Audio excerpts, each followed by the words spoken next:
Hi friends, நான் உங்கள் சரண்யா பேசுகிறேன். நான் வெளியே இருக்கிறேன்.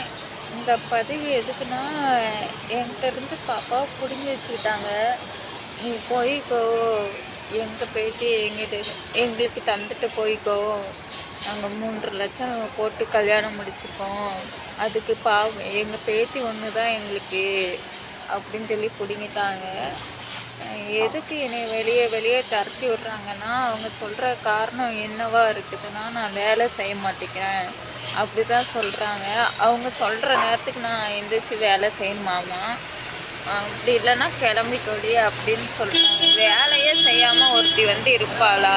நான் வீடியோவில் போட தானே செய்கிறேன், சோறாக்குறேன், சாம்பார் பண்ணேன், அப்படிலாம் நான் போட்டிருக்க தானே செய்கிறேன் ஃப்ரெண்ட்ஸ். நான் எல்லாமே நான் செய்வேன். ஆனால் அவங்க சொல்கிற நேரத்துக்கு நான் பண்ணலைன்னா அது செய்யலை இது செய்யலைன்னு ஒரு குறையாக சொல்லி என்னை அனுப்பிடுறாங்க. சரி, நான் அப்படியே இருக்கட்டும், நான் வேலை செய்யாத அவளாகவே இருந்துட்டு போயிடுறேன். பாப்பா பிறக்கிறதுக்கு முன்னாடியும் நான் அப்படி தான் இருந்தேன் இல்லையா? அப்போது நான் நல்லா வேலை செஞ்சேனா அப்படிங்கிற ஒரு கேள்வி அவங்களுக்கு நான் வைக்கிறேன். இப்போந்தான் வேலை செய்யாமல் போயிட்டேனா? இப்போந்தான் தெரியுதா அவங்களுக்கு நான் வேலை செய்யலை அப்படிங்கிறது? எதுக்காக இவ்வளோ நாள் பொறுத்திட்டு இருந்தீங்க, இப்போ ஏன் நீங்கள் விரட்டுறீங்க அப்படின்னு உங்களுக்கு என்னை பார்த்தா எப்படி தெரியுது?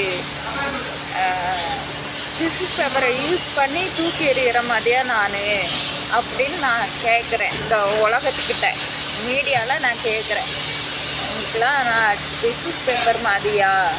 ஆம்பளைங்களுக்கெல்லாம் பொம்பளைங்க டிஷ்யூ பேப்பர் மாதிரி யூஸ் பண்ணுற வரை யூஸ் பண்ணிக்கிட்டு நீங்கள் தூக்கி எறிஞ்சிருவீங்க. உங்கள் காரியம் ஆனோன்னு அது சரியில்லை இது சரியில்லை நொட்டை அப்படிம்பீங்க, அப்படி தானே?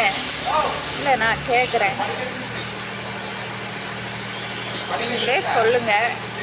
நான் பேசுகிறதெல்லாம் தப்புன்னு சொல்லுங்கள். நான் நாளைக்கு இதே இதாக வைக்க போகிறேன். எனக்கு அவன் வேண்டாம்.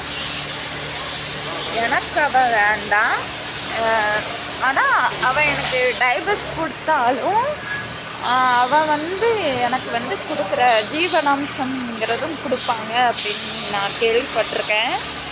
அது அவன் கொடுத்து தான் ஆகணும். நான் இங்கே பஸ் ஸ்டாண்டில் இருக்கேன், அவங்க க்ளீன் பண்ணிகிட்ருக்காங்க.